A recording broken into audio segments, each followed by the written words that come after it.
माला अपने छोटे से घर में चूल्हे पर खाना बना रही थी। तभी दरवाजे से उसकी शादीशुदा बेटी कावेरी अंदर आती है, जिसे देखकर माला बोलती है, अरे कावेरी बेटी, तू अचानक से ससुराल से आ गई, कोई खबर भी नहीं थी तूने। मेरे को बता दी मैं बस अड्डे तक लेने आ जाती ना।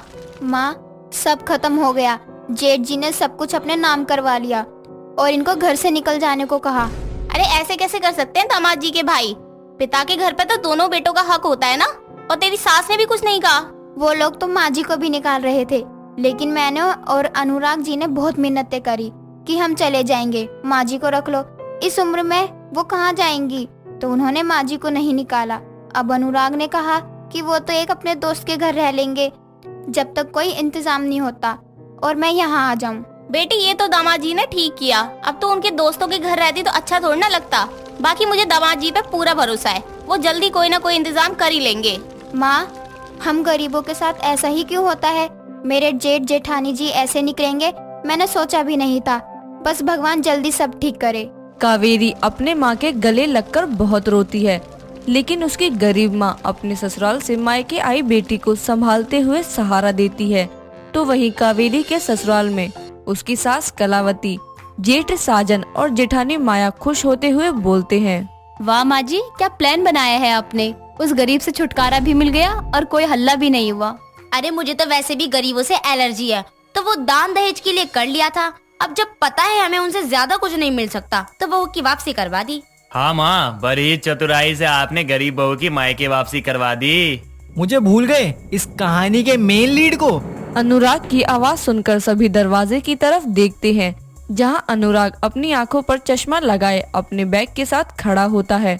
उसको देख कलावती बोलती है, अरे आ गया मेरा बेटा, एक दिन के लिए घर से निकलकर कैसा लगा? और तेरी उस गरीब बीबी को तो संभाल लिया ना तूने? अरे माँ पूछो मत, मैंने कैसे उसे मनाया है मायके जाने के लिए। पहले तो जा नहीं रही थी, कहती थी आप जहाँ जाओगे वहीं मैं जाऊंगी, जैसे रखोगे रह लूंगी, मैं आपकी अर्धांगिनी हूँ। ये गरीब घर की लड़कियां ना इमोशनल बहुत होती है। इनके लिए ना मेरा पति मेरा देवता टाइप होता है। और उसी देवता ने उसे मंदिर से निकाल फेंका, वो भी इतनी चालाकी से। सभी लोग बातें करते करते जोर जोर से हंसने लगते हैं। तो वहीं दूसरी ओर कावेरी के आगे खाने की थाली रखते हुए उसकी माँ माला बोलती है, बेटी ले कुछ खा ले, जब से आई है रोई जा रही है। माँ, ना जाने उन्होंने खाया होगा कि नहीं, पता नहीं कहाँ रह गए होंगे। कोई दोस्त कितने दिन रख लेगा। मैंने तो कहा था यहाँ आ जाओ, लेकिन वो नहीं माने। मेरे पास तो फोन भी नहीं है कि उनसे फोन करके पूछूं। बेटी तू खाना खा ले, कल हम गाँव में ना पीसीओ पे जाकर दामाद जी के फोन पर कॉल करके बात कर लेंगे हम। बड़ा ही समझा बुझाकर माला कावेरी को खाना खिलाती है। अगले दिन सुबह माला और कावेरी गांव के पीसीओ पर जाती हैं, जहां से कावेरी अनुराग को फोन मिलाती है तो फोन नहीं मिलता। फिर वो अपने ससुराल का लैंडलाइन नंबर मिलाती है। ससुराल में बैठे सभी लोग एक साथ नाश्ता कर रहे होते हैं। तभी फोन की घंटी बजती है, जिसको सुन कलावती बोलती है, सुबह सुबह ना जाने कौन फोन खड़का देता है। माँ जी, कहीं आपकी गरीब बहू का ना हो। हाँ हो सकता है, रुक मैं देखती हूँ। कलावती फोन उठाने जाती है और पिक करके बोलती है, हेलो कौन? माँ जी, मैं आपकी बहू कावेरी, कैसी हैं आप? और अनुराग जी की कोई खबर मिली है आपको?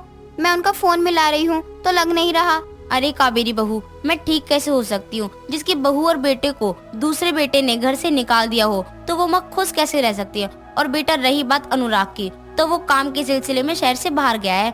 उसके दोस्त का फोन आया था कि उसका फोन टूट गया है, इसलिए जब वो नया फोन ले लेगा थोड़े पैसे कमा के तो तुझे भी फोन कर देगा। अब खुद का घर लेने के लिए काम तो करना पड़ेगा ना बहू।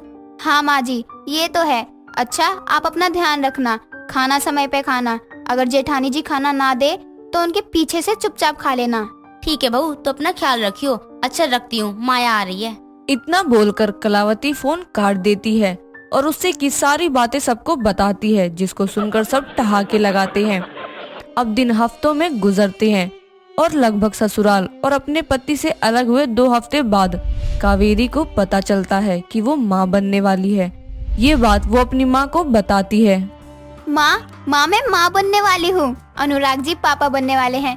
कितनी खुशी की बात है ना? हाँ बेटी, अब देखना जैसे ही तेरे ससुराल वालों को पता चलेगा ना, वो भागते हुए तेरे पास आ जाएंगे। दामाद जी भी सब छोड़ छाड़ के तेरे पास आ जाएंगे। हाँ माँ। कावेरी अपने ससुराल वालों को फोन मिलाती है, लेकिन किसी का भी नंबर नहीं लगता। प्रेगनेंसी को 3 महीने बीत जाते हैं, लेकिन अब भी उसके ससुराल में ना तो किसी से बात होती है, ना ही अनुराग की कोई खबर आती है। ये सुनकर कावेरी बिना कुछ सोचे समझे पुलिस स्टेशन जाती है और वहाँ सारी घटना वहाँ की इंचार्ज कविता लोखंडे को बताती है, जिस पर कविता बोलती है, एकदम से बड़े भाई ने सब कुछ अपने नाम करके तुझे और तेरे पति को घर से निकाल दिया। इस बात पर तुझे शक नहीं हुआ? अरे इतने शरीफ क्यों होते हो तुम लोग? मैडम, इस गरीब बेटे की शादी बहुत अच्छे घर में हुई थी। इस बात से हम दोनों माँ बेटी बहुत खुश थे। ऊपर से उन्होंने कभी दहेज के लिए हमसे कहा भी नहीं। जो उन्होंने शादी के वक्त मांगा हमने वही दे दिया, वो भी किसी तरह ले दे के। यही तो गलती है तुम लोगों की, कुछ भी नहीं देना चाहिए। अब तुम बैठो, मैं पता लगाती हूँ कि आखिर ये पूरा परिवार कहाँ रफू चक्कर हो गया। हवलदार, इनको कुछ खाने पीने को दो। कावेरी की हालत देखकर कविता उसको वहीं बैठाकर सारी छानबीन करवाती है, जहां उसको अनुराग के घर का नया एड्रेस मिलता है। जिसके बाद वो माला और कावेरी संग जीप में उस जगह जाती है, तो वहां सब कुछ बहुत सजा धजा होता है।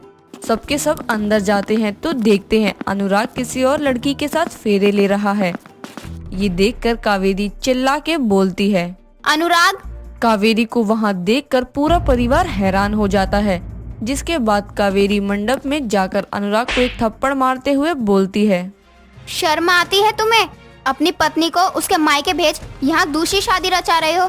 इस गरीब की मायके की वापसी इसलिए कराई थी ताकि ये सब कर सको। अरे मैं पागलों की तरह तुम्हारे लिए परेशान हो रही थी, लेकिन तुम छी। ये कहाँ से आ गई माँ जी? सारे प्लान पर पानी फेर दिया। मैंने बोला था इससे फोन पे बीच बीच में बातें करते रही हो, लेकिन मेरी तो किसी को सुननी नहीं होती है। फोन नंबर बदल दिए सबने। माया और कलावती की बातें उनके पीछे खड़ी इंस्पेक्टर कविता सुन लेती है, जो उनसे बोलती है, तुम लोगों की प्लानिंग तो मैं जेल में करवाऊंगी। एक गरीब लड़की को धोखे से वापस मायके भेजकर उसके पति की दूसरी शादी करवा रहे हो, वो भी पैसों के लालच पे। अरे तुम जैसे लालची लोग गरीब घर की लड़कियों को बहू बना कर लाएंगे, फिर जब उनसे कुछ हासिल होता नहीं दिखेगा तो उनको अपने रास्ते से हटाएंगे। नहीं मैडम, हमें माफ कर दो। बिल्कुल नहीं मैडम, इन सबको जेल की चक्की पिसवाना। मेरे और मेरे होने वाले बच्चे के गुनाहगार हैं ये सब। कावेरी की ये बात सुनकर अनुराग का ध्यान उसके पेट की तरफ जाता है, जिसके बाद उसको अपनी गलती का एहसास होता है। लेकिन तब तक बहुत देर हो चुकी थी। पुलिस पूरे परिवार को धोखाधड़ी और एक पत्नी होते हुए दूसरी शादी करने के जुर्म में अंदर कर देती है। और अब कावेरी अपने ससुराल में तो थी, लेकिन बिना ससुराल वालों के। तो दोस्तों, कैसी लगी आपको ये कहानी? अगर आप कावेरी की जगह होते तो आप क्या करते? हमें कमेंट करके जरूर बताइएगा।